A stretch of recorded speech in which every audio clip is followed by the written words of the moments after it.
It's the most wonderful time of the year, horror fam. It is officially the Halloween season. We've been waiting for this all year long.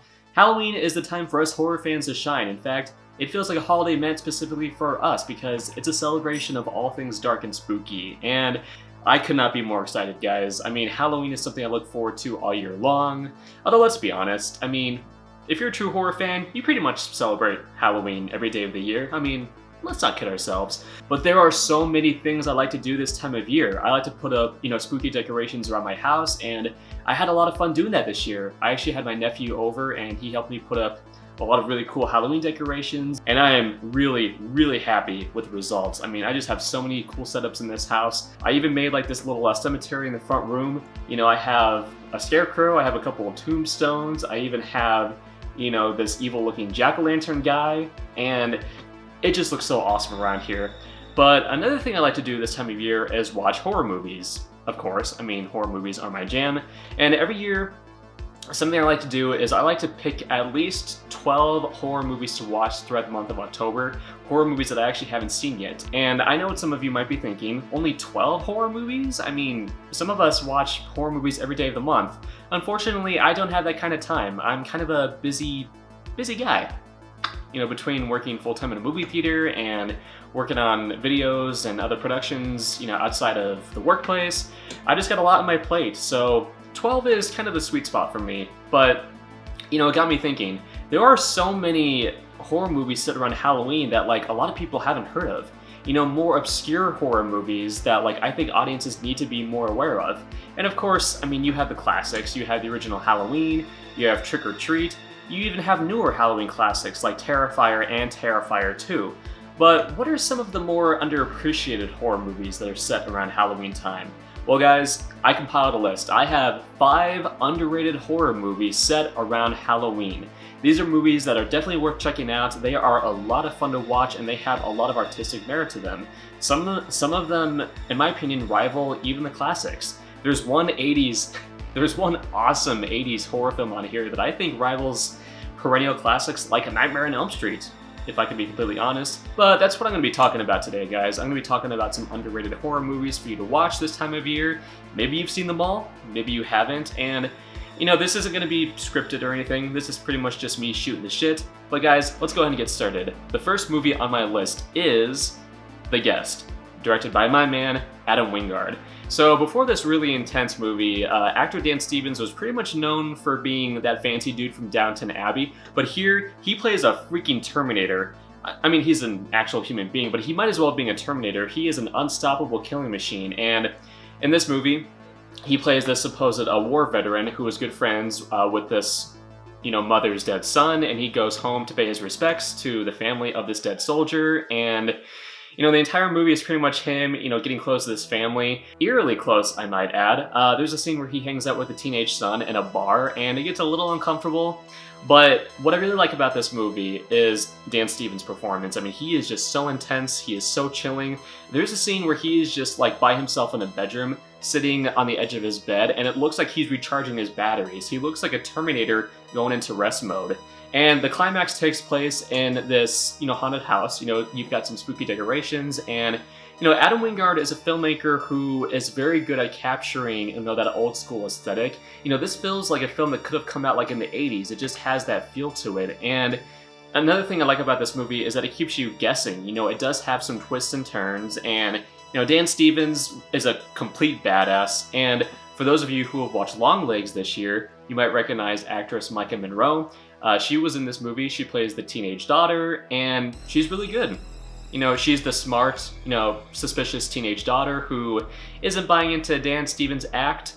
Although there is kind of an awkward scene where he emerges from the bathroom with nothing but a towel wrapped around his waist, and he's kind of staring her down, and it's a little creepy. You get a little bit of Dan Stevens eye candy there, but nothing really to complain about. Anyway, The Guest. It is a really effective thriller. Dan Stevens is magnetic, and it's just a lot of fun. It has action, it has horror, it has just a lot of really cool elements thrown in, and check it out, guys. It's something that you'll definitely enjoy watching.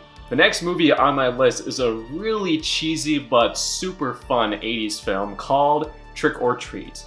not Trick or Treat. This is Trick or Treat from 1986, with appearances by Gene Simmons and Ozzy Osbourne. And right off the bat, I just have to say, Ozzy Osbourne's appearance in this movie is so funny. He basically plays this evangelical minister who goes on TV and preaches against like heavy metal music, which is, you know, very out of character for Ozzy Osbourne, you know, given the type of person he is.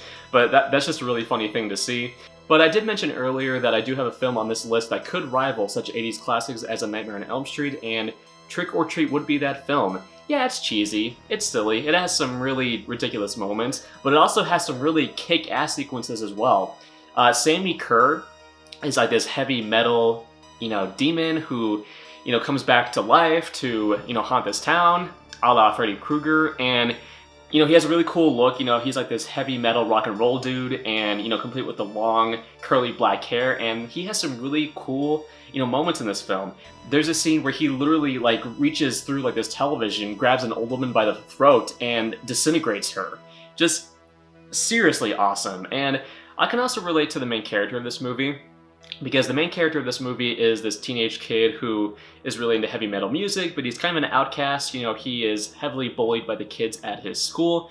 So relatable for me, you know, like on a personal level, because I was into dark, spooky shit when I was in high school, and I wasn't particularly popular for that reason. So Trick or Treat, you know, it's just a really fun slice of 80s cheese, but to be honest, it's one of those, you know, films that I watched a lot as a child. And it's a hard to find film, but I was able to get my hands on it. My dad actually had a VHS copy that we used to watch like all the time. I think it was actually a recording that my dad got, you know, from television. You know, he just put it onto a VHS tape. But yeah, I used to watch the hell out of this movie because it kicked ass. I mean, it's a horror movie centered around heavy metal. I mean, what's not to like?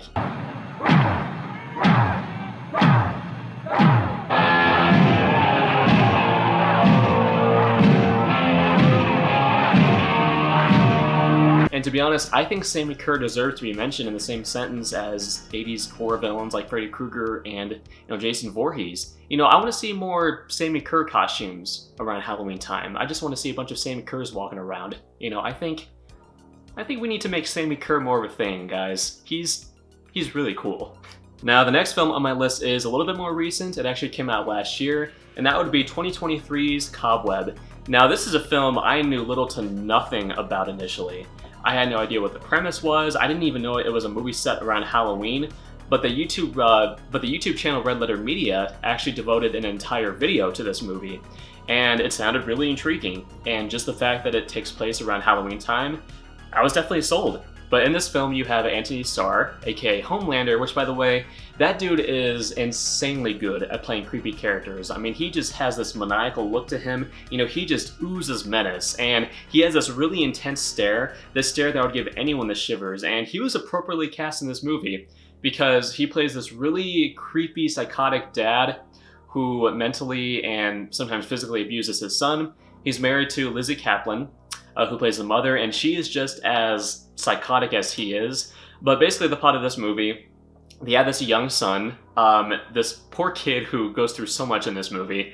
At first it seems like they're decent parents, like decent enough, but throughout the film, you just see how truly unraveled they are. You know, they just put this kid through the ringer. I mean, they are just terrible parents, and you just feel so bad for this kid because these are people who should definitely not be parents. But you can tell they're harboring a dark secret, and I won't spoil what happens at the end of this movie, but it turns out, you know, there is something hidden inside their house, you know, something that they have been guarding for decades, and it reminds me a little bit of Wes Craven's People Under the Stairs, because in that movie, you know, you have this insane couple who, you know, have a secret, you know, hidden away in their house, and you know, Anthony Starr and Lizzie Kaplan are both really, really eerie. There's some really chilling sequences in this movie. I mean, there's a scene where the little boy like is in bed, and he sees his mother standing at the end of this dark hallway, and she's just getting closer and closer. And the way they execute this scene, I mean, just seeing her, you know, come closer and closer towards the bedroom, it is just so unnerving and so scary. You know, Cobweb also has some really good Halloween imagery. I mean, for God's sake, I mean, their backyard is just filled with pumpkins. I mean, they have their own personal pumpkin patch in their backyard. There's pumpkins everywhere in this movie. And at the end of the film, You have a group of masked assailants who break into their house, with intention of harming this little kid, and, spooky shenanigans do occur. But Cobweb is a really effective little thriller. I don't think it was particularly well received. It got average reviews. Some people have mixed feelings about the endings. I've read reviews about this film. They think the ending went a little bit too over the top and crazy, but honestly, it just reminded me of, films like The Evil Dead. It does crank things up to 11, but it's really entertaining to watch. So Cobweb, check it out. Alright, horror fam, I have a couple of more overlooked Halloween horror movies here for you.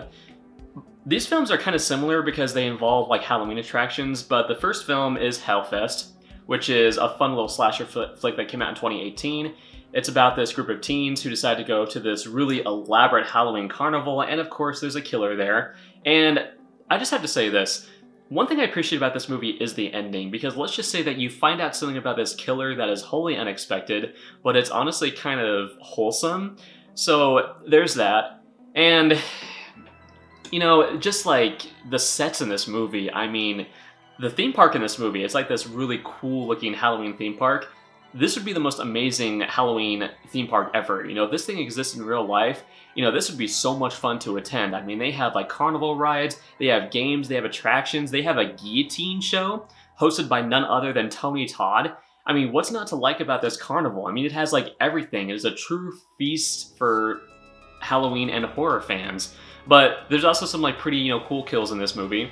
And the characters aren't particularly strong or like memorable or even likable. I mean, they're your typical batch of teenage kids who are there to be slaughtered in gruesome ways. I have to bring up the guillotine sequence again because, man, that scene was kind of a letdown because they didn't go all the way with it. I mean, it has a terrific setup. I mean, they put this girl, in the guillotine. They establish that they're going to switch her out with like this dummy, so that her head isn't actually cut off, but they don't go all the way with it. And she escapes in a really weird way, and I think it would have been way cooler if they had just gone all the way with it. I mean, you have a freaking guillotine, and you don't, like, put that to good use.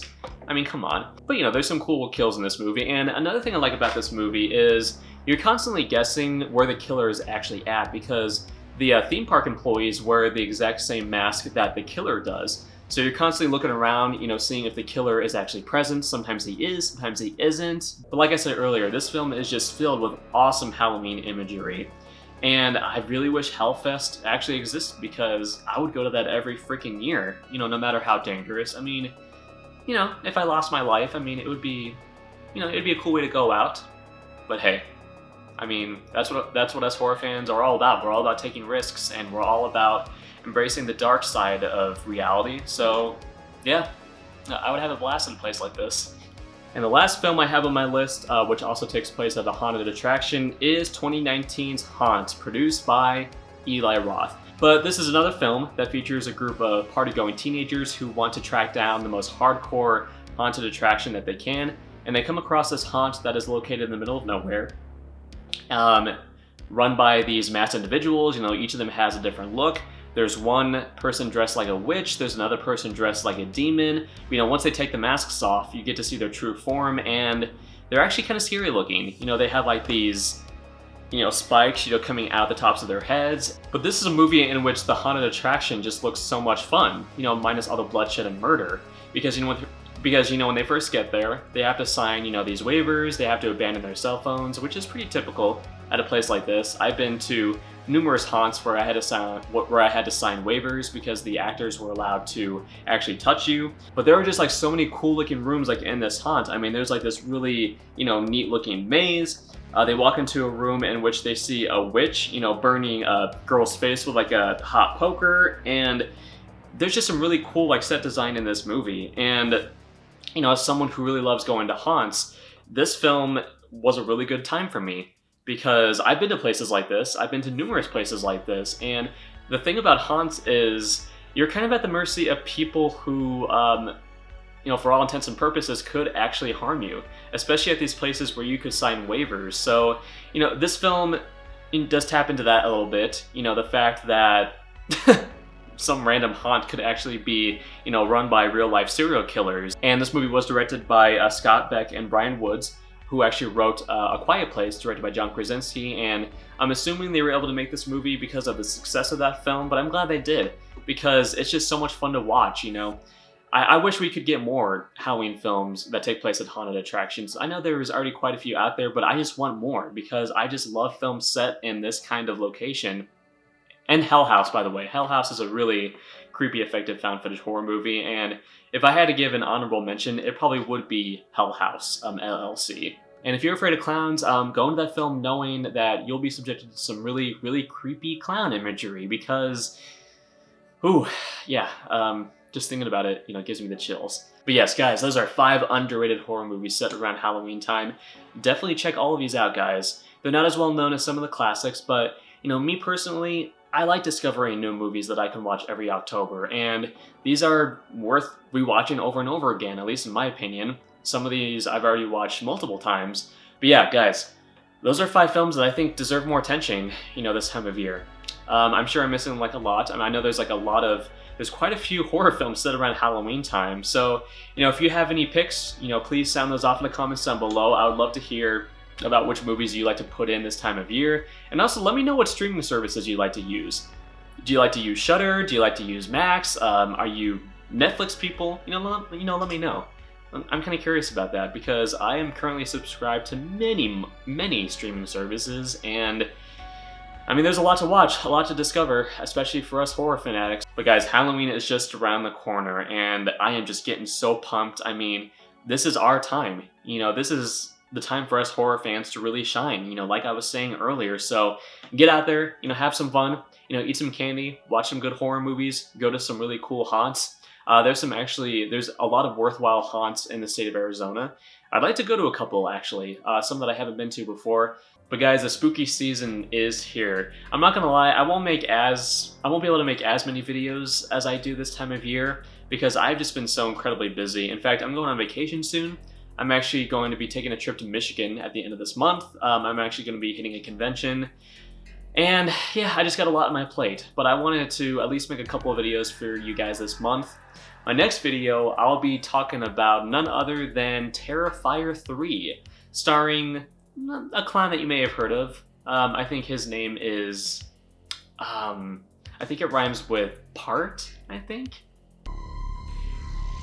But yeah, it looks like a very wholesome, family-friendly film, so I can't wait to talk about that film with you guys and hopefully create some magical memories. I'm sure it'll just make me feel all warm and fuzzy inside.